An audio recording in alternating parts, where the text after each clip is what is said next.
Mr. Robot is back with season 2, and Ahmad and I just had a chance to watch it, and we are so happy that 2-hour premiere just aired. I'm Terri Schwartz, and we are here to talk full spoilers about the Mr. Robot season 2 premiere. So a lot of crazy stuff happened here. Get out of here if you haven't watched it. We don't want to ruin it for you. But you know, the biggest question coming out of season 1 was what happened to Tyrell? Did Elliot kill him? And I think we all sort of had the expectation when we came back with season 2 that we would at least address that in some way, if not get an answer. That wasn't really what the season 2 premiere was at all. No, and with the kind of Facebook promotion that they did where they had the little videos and the little countdown, you watch the video, there's a scene of Tyrell in the Mr. Robot headquarters, and Elliot goes to the popcorn machine where we know there's a gun in there, and then they cut. And you're like, oh, well, maybe he killed him, and there's this big suspense. But it barely pays off. It turns out to be totally inconsequential. Yeah, maybe Tyrell's still around, but it's not that important. There are bigger things to tackle this season. You know, it's an interesting choice, and I think a little bit of an unexpected turn from, you know, again, what we've been spending the whole offseason thinking about. But I also think it was the right decision for this show.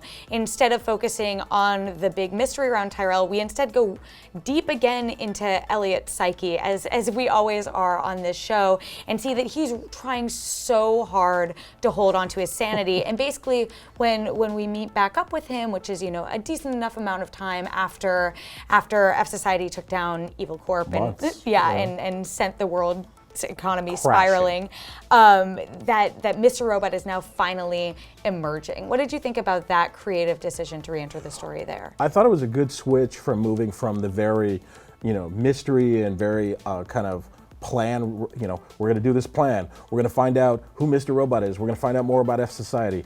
All of those things have been revealed in season 1, so now the only place to really start again is with Elliot and getting to know a little bit more about Elliot and finding out, you know, this season really seeming to be about the Tyrell mystery is still there, but it's not the most important thing. Yeah, it's not the A storyline. Not at all. Mm-hmm. And then B, you know, how sane is Elliot? And, you know, him trying to create a routine for himself and trying to keep his sanity and cutting himself off the internet and trying to distance the Mr. Robot persona at all costs.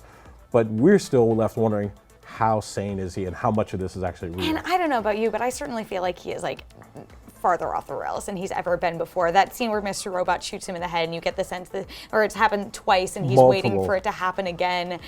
That's so out of the realm of this sort of stuff that he's been dealing with. No, you're not used to seeing a secondary personality in a kind of possibly a schizophrenic, where the secondary personality is clearly trying to kill the A personality. Yeah. It's like, hey, you know, Elliot, you're taking too long. We got to get back to this F Society stuff. Give me a computer or I'm going to shoot you in the head again. Elliot's like, no. And there certainly was a battle of wills between the two characters in season 1, but I think if season 2 is really going to be about Elliot and Mr. Robot grappling for control, and as he's saying, you know, it's never really been that the mask tries to take control of you. It's supposed to be a mask that I'm wearing.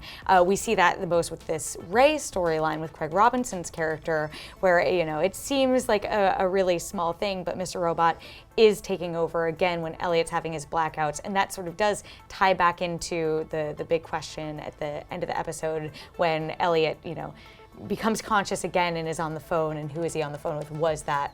Yeah, is it Tyrell? It sounds like Tyrell. You know, we get a call, and obviously, and they tie it. They are leading you in that direction by first having Tyrell's wife get a phone call, and then the next person you see on a phone is Elliot, and he appears to be talking to Tyrell. So maybe Tyrell's back. Maybe he's not a figment of anyone's imagination. We don't really know at this point, but at least they've kind of tied that in, like, hey, that thing that was a big deal last season, it'll still be around, but it's focus on how sane is Elliot and what's going on in Elliot's life and the people around him. Yeah, well, that's what I was going to say. If Elliot's the A storyline, which he very much dominates this episode, I feel like the B storyline is very much catching back up with Angela and Darlene and figuring out what's happening with Evil Corp. We get a new character in Sandrine Holt's Executioner, which I love that whole story behind that, and that entire sequence where they take over her smart house is awesome. So well done. So we do check back in with them again a bit. You'd hope as much with a 2-episode premiere. But beyond that, the other big shocker at the end of the episode is when Gideon gets killed, which I did not see coming. I mean, having Gideon's always there to kind of push Elliot and kind of give Elliot a nudge and figure out where Elliot's head's at as far as what he's doing in his morality and things like that. And he's trying to have Elliot do the right thing and don't let me get framed for this thing. And they're like, oh, okay, Gideon will be around for a while. And then Gideon does not. Gideon doesn't make it to the end of the episode, and that was a big shock. But it'll be interesting to see also how Darlene is taking over F Society, right, and if Angela is really ingrained herself in Evil Corp. Yeah, what exactly her motivations are staying there. It's really interesting to see the broader ripple effects than F Society really expected in their big coup at the end of season 1. So coming out of this episode, I mean, we went into it wanting to know what happened to Tyrell. What is your biggest thought coming out of the 2-hour premiere looking ahead this season? Really, how much of what we see on an episode-to-episode basis is real? Yeah. How much, who of these characters are actually real people? We went through the bulk of first season thinking Christian Slater was a real person, and now he's not. So now we have to call into question everybody we meet in relation to Elliot.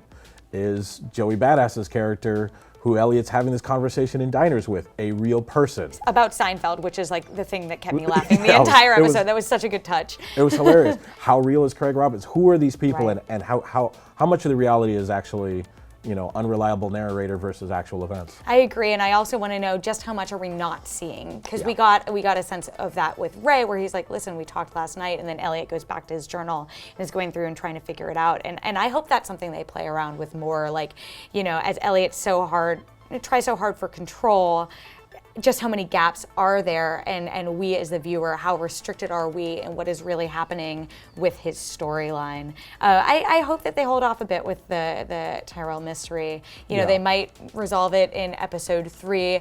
It also could be something that they drag out longer. I think that what we're seeing this season already is compelling enough that I'm not frustrated that it wasn't what I expected when we came back. No, it was nice seeing Gloria Rubin again as his therapist, and them kind of, the two of them kind of coming together and like, okay, I want to try therapy again, which will give us some interesting takes, and that's where he does his monologue, so it'll be an interesting part of the series to see. Absolutely. So that's what we thought about the season 2 premiere of Mr. Robot. We want to know what you think, so let us know in the comments below. And for all things Mr. Robot and TV, keep it here at IGN. Bye.